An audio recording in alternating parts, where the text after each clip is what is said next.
Once, in a dim room that smelled like wax and worry, I learned how to make people feel poor without touching a dollar. I was a witch then, trained to pull invisible threads, to whisper to fear until it wore their name. Money isn't just math, I discovered. It's story, it's agreement, it's the echo of what you believe when no one is watching. And if that story is wrong, if that agreement is poisoned, it doesn't matter how hard you grind, your soul will spin faster than your paycheck ever could. Maybe you've prayed, maybe you've tithed, maybe you've worked 2 jobs and still felt the air leave your lungs when the bill arrives. Hear me, you're not crazy, you're not cursed by chance. You might just have 5 doors standing wide open, bleeding you dry. Stay with me. I'm going to name them. I'm going to show you how they opened in me and how, by grace, I closed them for good. This matters because God is not stingy, and yet too many of his children live like beggars beneath a table set for them. It matters because I stood in both rooms, the room of incense and manipulation and the room of worship and truth, and poverty followed me like a shadow until I learned why. This message is for the faithful who still feel stuck.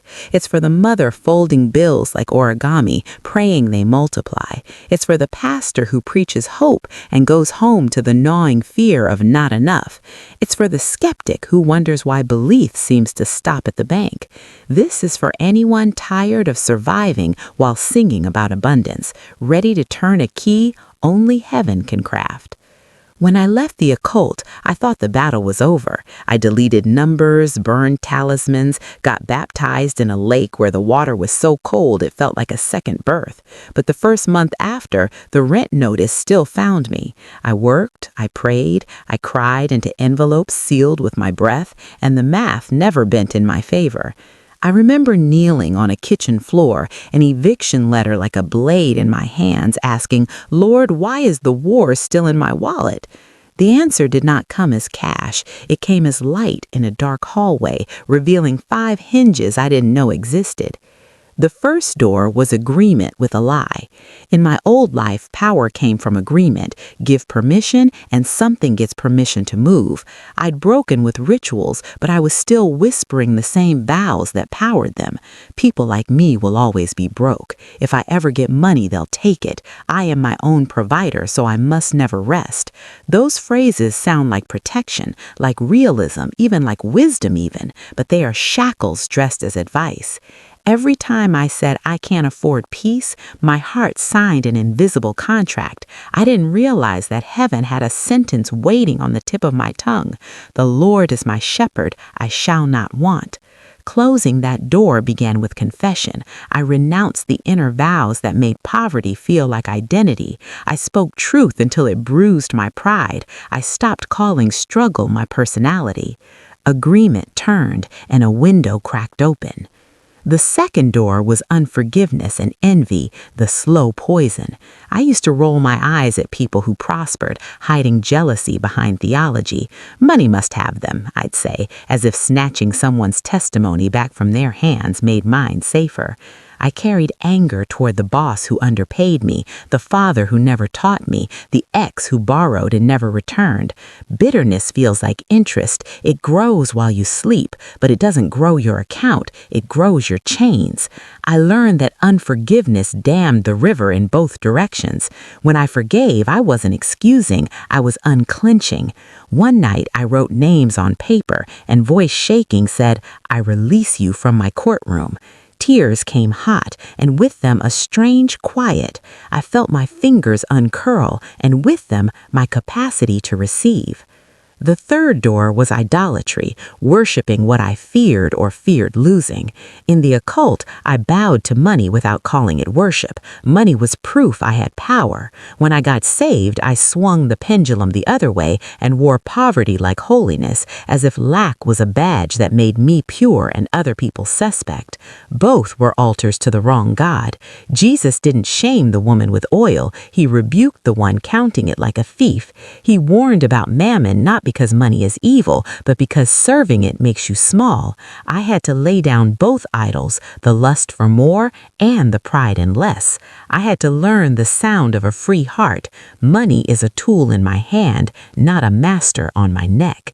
When I worshiped God, not gain or lack, my decisions stopped being frantic. Generosity became oxygen, not obligation. The fourth door was disorder and hiding. Scarcity loves chaos. I avoided looking at numbers because numbers told me the truth, and truth demanded change. I called it faith to ignore bills. Really, it was fear. In my old craft, confusion was a weapon. In the kingdom, order is worship. One evening, with worship music low and my breath steady, I opened my bank statements like I was opening a wound to clean it. I wrote down every debt, every subscription, every latte disguised as I deserve. I asked for help from a woman at church who knew how to build a budget and still dance. Facing the numbers wasn't shaming, it was spiritual warfare. The moment I put my money in order, peace walked in. Boundaries are not poverty, they are protection. A plan doesn't cage you, it frees you from wandering in circles. The fifth door was ungodly covenants and words spoken over me, by me, and sometimes by people who loved me but believed in lack. In the old life, I watched what a sentence could do.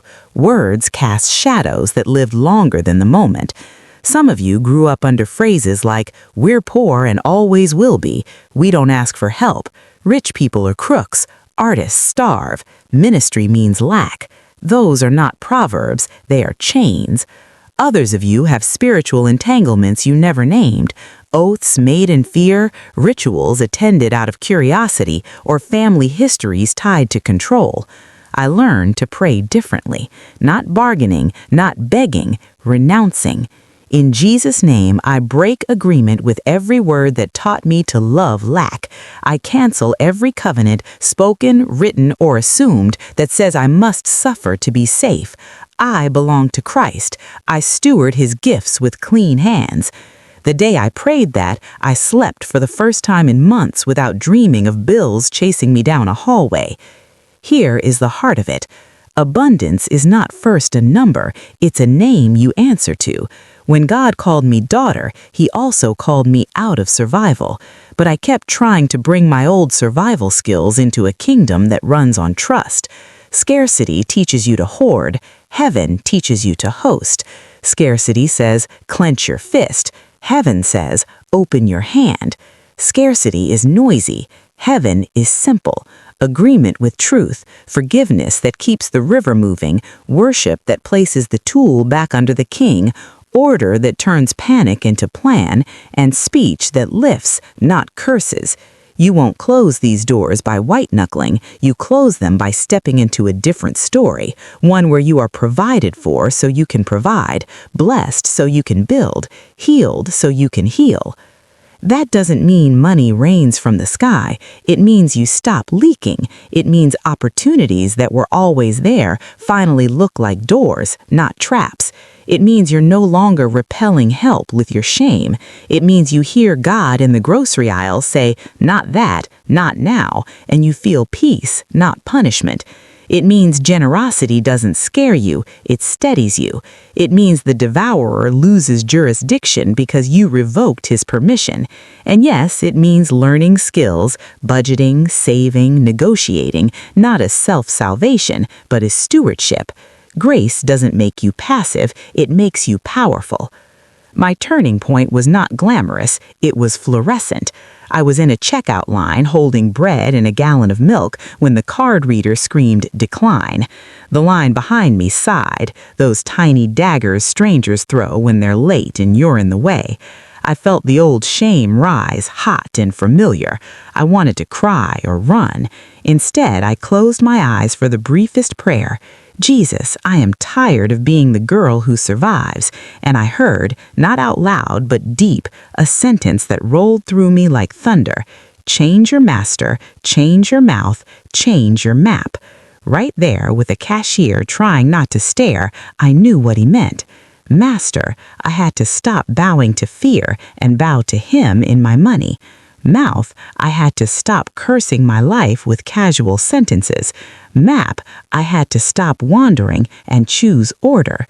I walked out without the groceries, but I carried something better, a shift. That night, I wrote the 5 doors across a page, and one by one, I closed them. I renounced the lie that I was my own provider. I forgave the people I'd turned into villains to make sense of my pain. I broke up with mammon and with the pride of calling lack holy. I ordered my finances with help and humility. I broke agreements I had made, carelessly, fearfully, ignorantly, and I replaced them with scriptures spoken like a sword. The next weeks weren't magic, but they were different. A friend offered a side job I would have dismissed before. I sold things that were really just trophies of the past I was finally ready to leave. Small checks came, not as lottery tickets, but as little nods from heaven saying, "Keep walking."